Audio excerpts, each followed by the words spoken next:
राहुल गांधी जी के स्टेटमेंट के बाद जो आया, जो कुछ हुआ, या फिर अपोजिशन की तरफ से जिस तरीके से विपक्ष की तरफ से आपके ऊपर आरोप कर रहे हैं, क्या बदलाव आया जिसकी वजह से इन दिनों में बदलाव नहीं है? ये कंट्रोवर्सीज में मैं जाना नहीं चाहता हूं, क्योंकि अदानी ग्रुप से मैं किसी पार्टी के लिए, हमारा कांग्रेस पार्टी के लिए नहीं तो हमारे परिवार के लिए एक पैसा नहीं लिए। जो तेलंगाना राज्य सरकार ने जो कदम उठाया निरुद्योग युवता के लिए, यंग इंडिया स्किल्स यूनिवर्सिटी, क्योंकि लाखों के युवता आज without any skill they are not getting any employment. So I wanted to teach my students skill.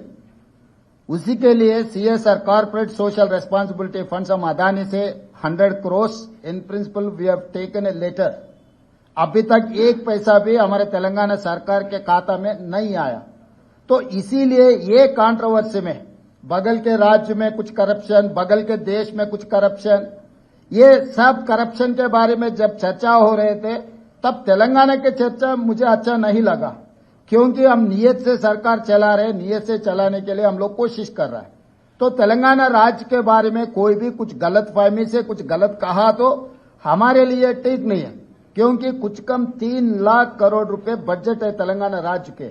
तो उसमें 100 करोड़ रुपए के लिए हम लोग इतना एलिगेशन फेस करने का जरूरत नहीं है। मैं और मेरे कैबिनेट मिनिस्टर हम लोग ये सोचे कंट्रोवर्सी में हम जाना क्यों।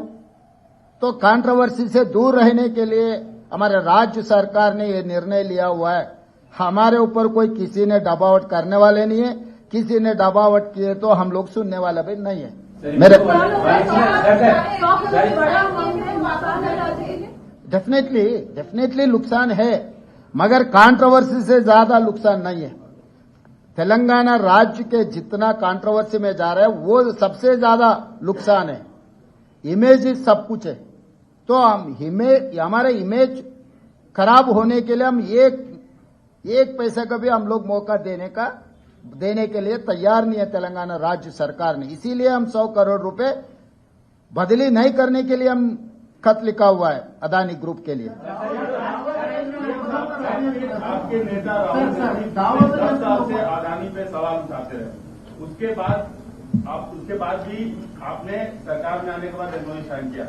केवल एक आरोप लगने से, एक उनके खिलाफ वारंट जारी होने से, वो भी दूसरे देश में, ऐसा निर्णय लेना क्या आपको उचित लगता है? नहीं, ये मैं इसी राहुल गांधी 10 साल से बोल रहे थे, उसके बावजूद आपकी भाई मीटिंग्स हुई है। 10 साल से जो मोदी जी ने out of the way Mumbai airport के बारे में प्रस्ताव किया था राहुल जी ने, और बाकी के पब्लिक सेक्टर यूनिट जैसा मोदी जी ने अदानी जी को दिया हुआ है, उसके खिलाफ है।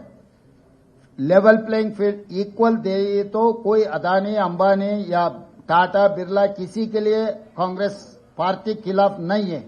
Out of the way without any rule and regulation किसी के लिए बेनिफिट हो रहा है तो हर किसी को हम खिलाफ हमारा आवाज उठाएंगे। हमारे नेता लोकसभा के नेतृत्व में, उनके नेतृत्व में लोकसभा में भी आगे हम लोग ये मुद्दा उठाने वाले हैं कि जो अगेंस्ट रूल जो कुछ भी होता है उसके खिलाफ है। कोई किसी इन्वेस्टमेंट के लिए नहीं तो किसी फर्म के लिए, किसी कॉर्पोरेट कंपनी के खिलाफ नहीं है हम लोग, क्योंकि हम लोग 50 साल के ऊपर हम सरकार चलाए, हम लोग लिबरलाइजेशन पॉलिसी लाए, हम लोग MNC इन्वेस्टमेंट लाए इस देश में। तो हम लोग इन्वेस्टमेंट्स के खिलाफ नहीं है। जो रूल के खिलाफ जो कार्रवाई चल रहा है, रूल के खिलाफ जो इन्वेस्टमेंट दे रहा है, जो सरकार के प्रॉपर्टीज पल्ली बटानी जैसा दे रहा है, ऐसे मुफ्त में जो दे रहा है, उसके लिए खिलाफ है राहुल गांधी और कांग्रेस पार्टी। तो जब मेरा नेता जो आवाज उठाएंगे, मेरे नेता के साथ चलने का जिम्मेदारी मेरा है। इसीलिए मेरा नेता जो बात उठा रहा है, बार बार मेरे नेता राहुल गांधी जी ने जो कह रहा है, उनके साथ में कदम कदम चलाने का मेरी जिम्मेदारी है।